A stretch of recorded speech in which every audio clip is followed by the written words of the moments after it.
It was a quiet evening in the small town of Willowbrook. Golden light from the setting sun streamed through the windows of a modest house, where a young boy named Liam sat at his study desk. His books were open, but his eyes were elsewhere. He tapped his pen, glanced at his phone, and sighed. An important exam was coming up, but no matter how hard he tried, he just couldn't concentrate. Every few minutes, a notification would pop up. A message from a friend, a meme, a video. Even the faint ticking of the clock felt louder than the words in his textbook. Liam closed the book and leaned back in his chair, frustrated. Later that evening, needing a break, Liam decided to take a walk in the nearby park. The cool breeze and soft rustling of leaves helped ease his mind. As he walked along the lake, he noticed an elderly man sitting alone on a bench. His gaze was fixed on the water. He looked calm, completely at peace. Something about him drew Liam closer. He hesitated for a moment, then quietly asked, "Sir, I can't seem to focus on my studies. My mind keeps getting distracted. Do you have any advice?" The old man smiled gently, as if he had been waiting for that question. "Ah, the restless mind," he said softly. "You're not alone, my boy. But let me tell you a story that might help." Liam nodded and sat beside him, eager to listen. The old man began. "Many years ago, in a village surrounded by hills and trees, there lived a young girl named Aaron. She was bright, curious, and full of dreams. But she had one problem. No matter how hard she tried, she couldn't concentrate. She would sit with her books, determined to study, but her thoughts would wander. She'd think about her friends, the games outside, or what she'd have for dinner.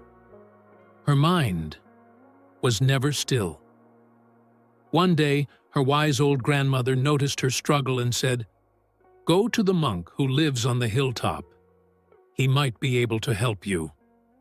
So the next morning, Aaron packed a small bag and began her journey up the mountain.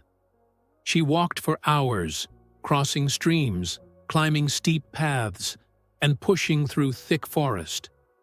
At the top, she found a small hut, and outside it sat a monk, completely still, eyes closed, meditating. Even with birds chirping and the wind blowing, he didn't move. When Aaron approached, he opened his eyes and smiled kindly. She told him about her troubles with concentration. The monk listened, then said, "I will help you. But first, I have a task." He handed her a small bowl filled to the brim with water. "Walk around this hut 3 times, he said, "but don't spill a single drop." Aaron took the bowl and started walking. At first it seemed easy, but soon she noticed the sound of the birds, the rustling leaves, the breeze brushing past her. Her mind drifted, and water spilled. The monk simply smiled and said, "Try again."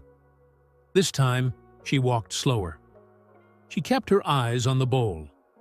She didn't let her attention drift to the sounds or the scenery. When she returned after the 3rd round, not a single drop had spilled. The monk looked at her and asked, "What did you learn?" Aaron thought for a moment, then said, "When I focused only on the bowl, I didn't get distracted. The world was still there, but it didn't pull my mind away." The monk smiled. "Exactly," he said. "The world will always be noisy, but if you train your mind to focus on one thing, the noise fades away." The story ended, and the park was silent for a moment. Liam looked out at the lake, deep in thought. The old man turned to him and said softly, "Your studies are like that bowl of water. If you give them your full attention, you won't be distracted by the world around you." That night, back at home, Liam tried something new. He turned off his phone, cleared his desk, found a quiet corner in his room, and he told himself, "One thing at a time, like the bowl of water," and slowly, something changed. For the first time in weeks, he felt truly focused. His mind wasn't racing. The noise faded, and the pages of his book began to make sense again. The next morning, Liam walked into his exam room with calm confidence. He had discovered something powerful. Not just a trick to study better, but a way to bring peace to his busy mind. Because focus isn't about shutting out the world. It's about choosing where your mind goes. Distractions will always be there.